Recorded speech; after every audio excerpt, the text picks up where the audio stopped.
마태복음 2장 18절 19절로 23절이 되겠습니다.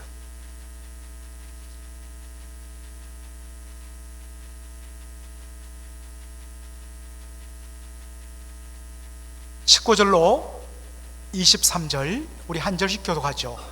헤롯이 죽은 후에 주의 사자가 애굽에서 요셉에게 현몽하여 가로되 일어나 아기와 그 모친을 데리고 이스라엘 땅으로 가라. 아기의 목숨을 찾던 자들이 죽었느니라 하시니, 요셉이 일어나 아기와 그 모친을 데리고 이스라엘 땅으로 들어오니라. 그러나 아켈라오가 그 부친 헤롯을 이어 유대 임금됨을 듣고 거기로 가기를 무서워하더니 꿈에 지시하심을 받아 갈릴리 지방으로 떠나가 다같이요 나사렛이란 동네에 와서 사니, 이런 선지자로 하신 말씀에 나사렛 사람이라 칭하리라 하심을 이루려 함이노라. 아멘. 소리가 약간 울립니다.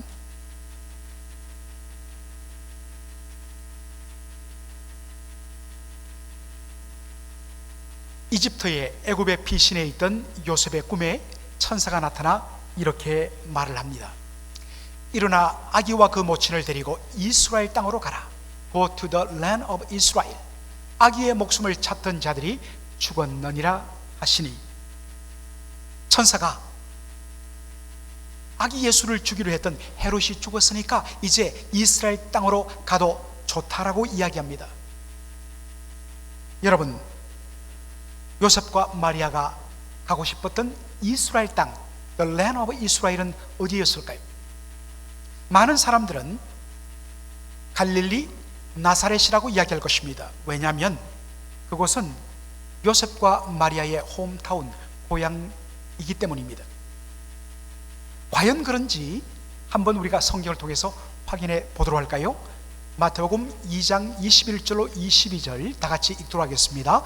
요셉이 일어나 아기와 그 모친을 데리고 이스라엘 땅으로 들어오니라. 그러나 아켈라오가 그 부친 헤롯을 이어 유대의 임금됨을 듣고 거기로 가기를 무서워하더니 라고 되어 있습니다.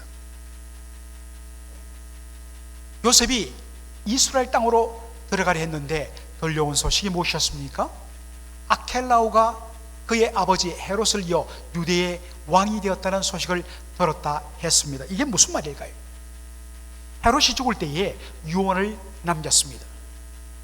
자신이 다스리던 이스라엘 땅을 세 등분해서 자신의 아들 아켈라오, 그 다음에 안디바, 필립, 이 세 아들에게 나누어 분할 통치하라고 유언을 남겼습니다. 그런데 이 세 등분 나눈 땅 중에 아켈라오가 받은 땅이 어떻게 될까요? 여러분, 이것이 팔레스타인 이스라엘의 땅인데 이 중에서 아켈라오가 받은 땅이 뭐냐? 이두메, 저리아, 세마리아. 이두메, 유대 땅, 사마리아. 여러분, 지도를 보십시오. 이스라엘 땅의 대부분 가장 금싸라기 같은 땅들은 다 누구에게 분배했다고요? 아켈라오에게 분배했다는 것입니다. 그런데 이 아켈라오는 아주 잔혹하고 혹독한 사람이었습니다. 반란이 유대 지역에서 일어나자 반란에 참가한 모든 사람 3,000명을 다 처형해버립니다. 너무 잔혹한 사람이에요. 그래서 로마 당국이 이 소식을 듣고 AD 6년에 아켈라오를 그 통치자 자리에서 바로 박탈시켜버립니다. 추방해버립니다. 아켈라오가 유대 지역을 다스리는 통치자가 되었다는 소식을 듣자마자 요셉과 마리아가 보인 반응은 무엇일까요? 자, 여러분, 마태복음 2장 22절에 보면 아켈라오가 그 부친 헤롯을 이어 유대의 임금됨을 듣고 거기로 가기를 무서워하더니 He was afraid to go there. 여러분, where is there?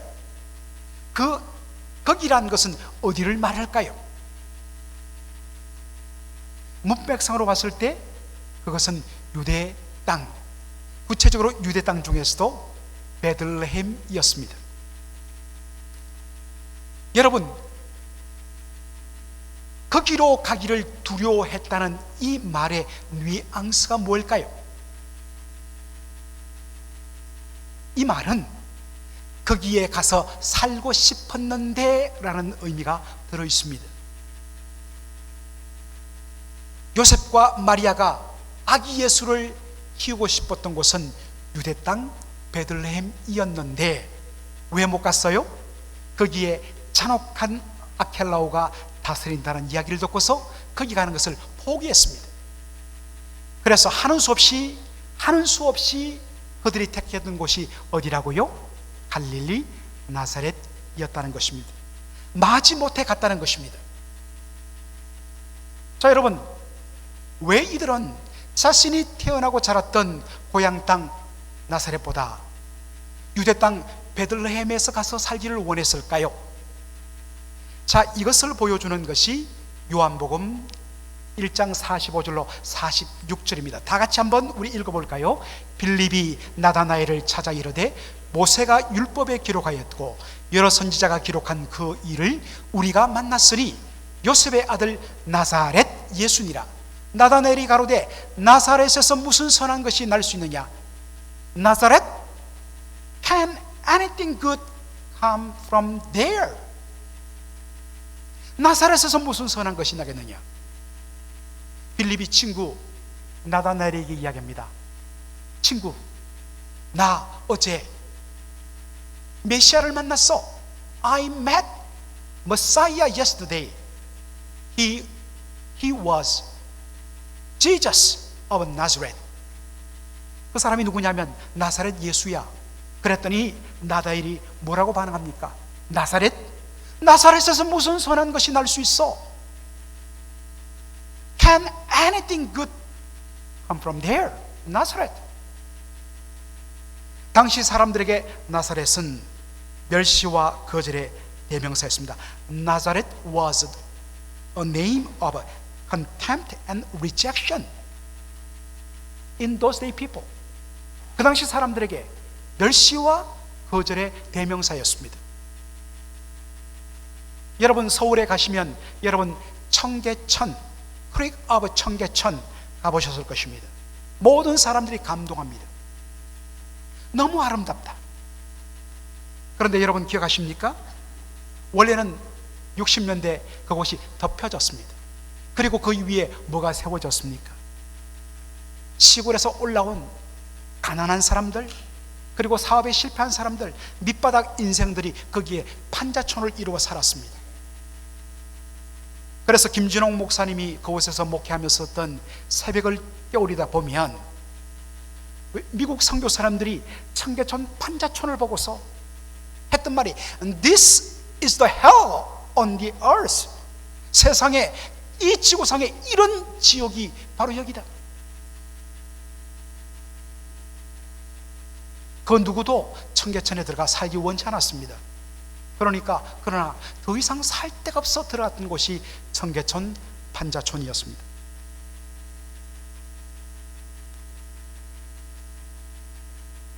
요셉과 마리아는 자기 자식을 거절과 멸시의 대명사인 나사렛에서 키우기를 원치 않았습니다.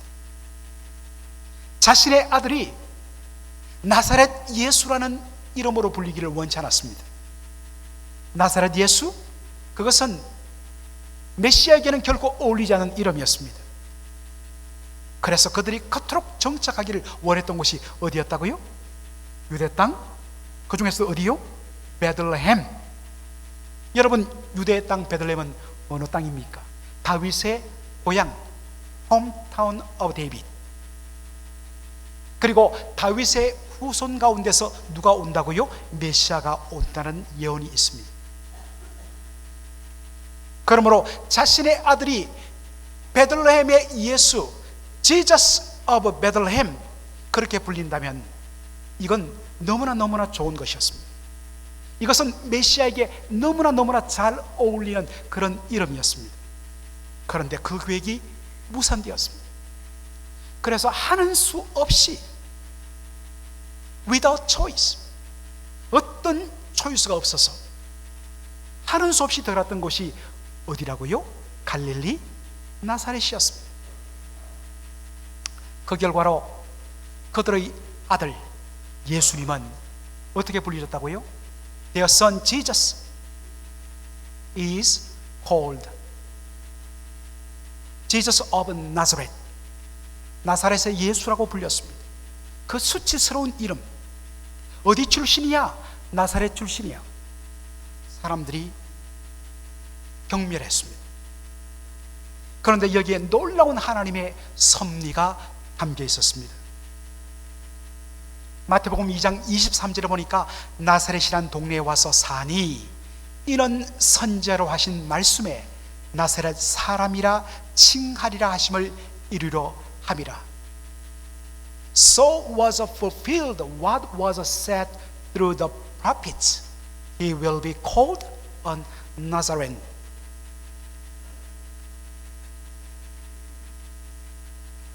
그런데 여러분, 놀라운 사실이 뭔 줄 아십니까? 구약 어느 곳에도, 선지서 어느 곳에도 나사렛 사람이라 칭하리란 이 말씀이 나오지를 않는다는 겁니다. 만일에 여러분 가운데 이 구절을 구약 성경 가운데서 찾아낸 사람이 있다면 이 비싼 시즌에 서울 왕곡 티켓을 제가 선물로 드리도록 하겠습니다. 자신합니다. 하나 더 말씀드린다면 이 구절뿐만 아니라 구약 성경 창세기로부터 말라기까지 그 어디에도 나사렛이라는 단어도 나오지 않는다는 것입니다. 한번 추라해 보십시오.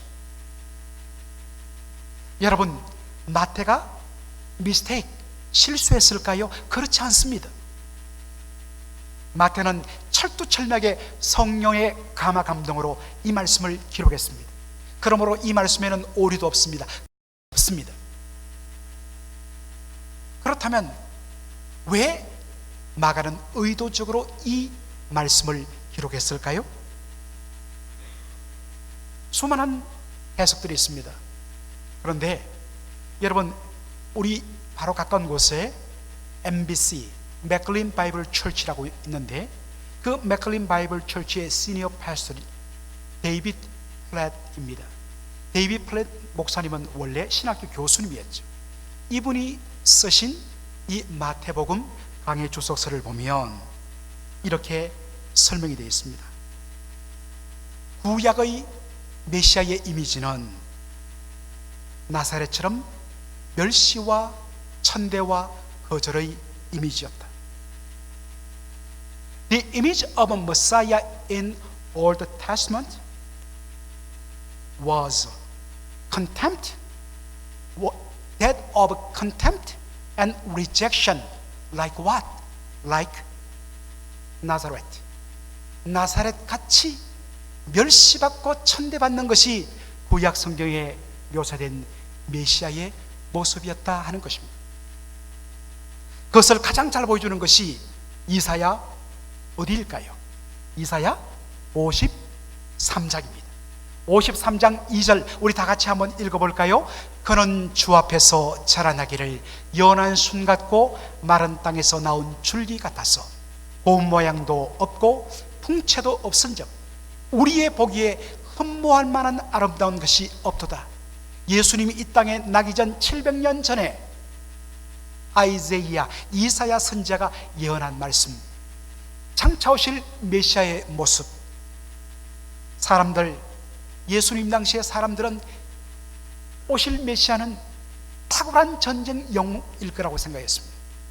그의 탁월한 리더십과 그의 신적인 능력으로 우리를 지배하고 있던 로마 군대를 물리치고 로마로부터 해방을 시켰어. 예루살렘 땅에 무너졌던 다윗의 왕국을 리에스타블리시먼트, 다시 재건하는, 리빌딩, 다시 재건하는 바로 그가 위대한 메시아일 것이라고 생각했습니다. 그런데 그들에게 온 나사렛 예수의 모습은 어땠습니까? 몽둥이를 들고 체포하는 대제사장들의 종에게 한 번 힘써보지 못하고 붙잡혔습니다. 사람들이 밑에서 온갖 조롱하고 침뱉음에도 불구하고 아무 소리도 하지 못하고 묵묵히 십자가에 달려 못 박히는 못난 모습, 벌거벗긴 채로 십자가에 매달려 저주받은 그 죄인의 모습, 바로 그것이 고운 모양도 없고 풍채도 없은즉 우리의 보기에 흠모할 만한 아름다운 것이 없는 메시아의 모습이었습니다. 이사야 53장 3절 4절에 그는 멸시를 받아서 사람에게 실어 버림받았으며 간고를 많이 겪었으며 질고를 아는 자라 마치 사람들에게 얼굴을 가리우고 보지 않음을 받은 자 같아서 멸시를 당하였고 우리도 그를 귀히 여기지 아니하였다. 여러분 영어 성경에 보면 He was despised and rejected by man. 그리고 again He was despised. We esteemed him not.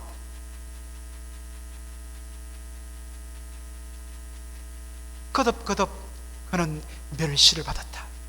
그는 사람들에서 rejected 되었다. 이게 장차 오실 메시아의 모습, 나사렛 예수의 모습이었습니다. 이사야 53장 4절 다 같이 읽겠습니다. 그는 실로 우리의 질고를 지고 우리의 슬픔을 당하였거늘 웃는 생각하기를 그런 징벌을 받아서 하나님께 맞으며 고난을 당한다 하였노라.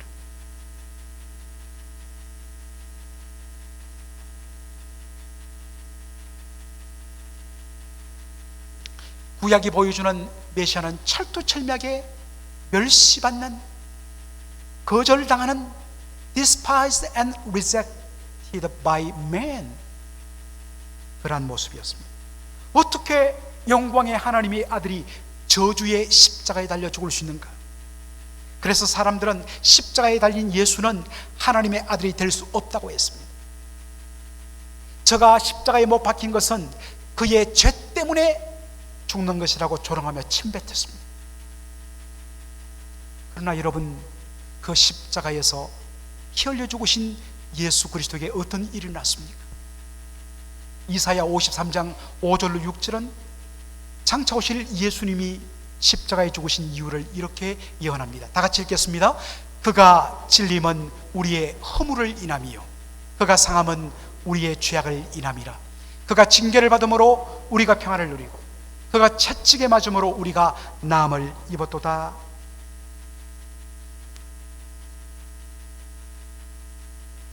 우리 주님은 근본 하나님의 영광의 본체셨습니다.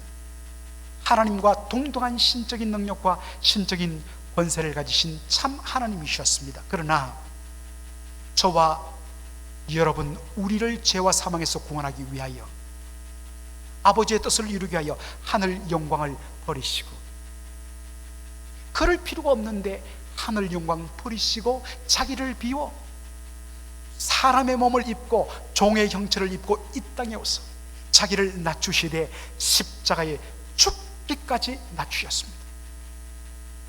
나사렛이란 그 멸시와 저주의 이름을 그분은 가질 필요가 없었는데도 자원하여 그 이름을 가지셨습니다. 바로 그 십자가를 통하여, 그 나사렛 예수 그리스도의 십자가를 통하여 하나님은 저와 여러분을 구원으로 인도하신 것입니다. 그러므로 그 옛날 나사렛이 조롱과 멸시와 거절의 대명사였다면 나사렛 예수 그리스도, 그분으로 인하여 나사렛은 이제 영광의 이름, 은혜로운 이름으로 바뀌게 된 것입니다. 오늘 이 본문 말씀이 이제 마지막으로 우리에게 주는 강력한 챌린지, 도전이 있습니다. 사람들은 나사렛에서 무슨 선한 것이 나올 수 있겠어? 그런데 하나님은 십자가에 못 박힌 나사렛 예수를 통하여 죄와 사망 가운데 있는 우리를 온전히 구원해 주셨습니다. 나사렛이 하나님의 손에 붙들리고 예수님에 의해서 사용되니까 구원을 이루는 놀라운 도구가 되었습니다. 물고기 2마리, 떡 5개, 이것 갖고 도대체 누구 코에 풀칠할 수 있느냐? 그런데 이것이 예수님의 손에 들려주니까 수만 명을 먹이고도 12광주리를 남기는 놀라운 이적이 나타났습니다. 우리의 못남과 우리의 연약함, 우리는 이것을 감추고 싶어합니다. 이것 때문에 하나님의 영광이 가려진다고 생각합니다. 사람들은 너의 그런 모습이 하나님의 영광을 가려. 그런데 하나님은 이렇게 말씀하십니다. 내가 너의 연약함으로 인하여 오히려 나의 위대함과 강함을 드러내겠다.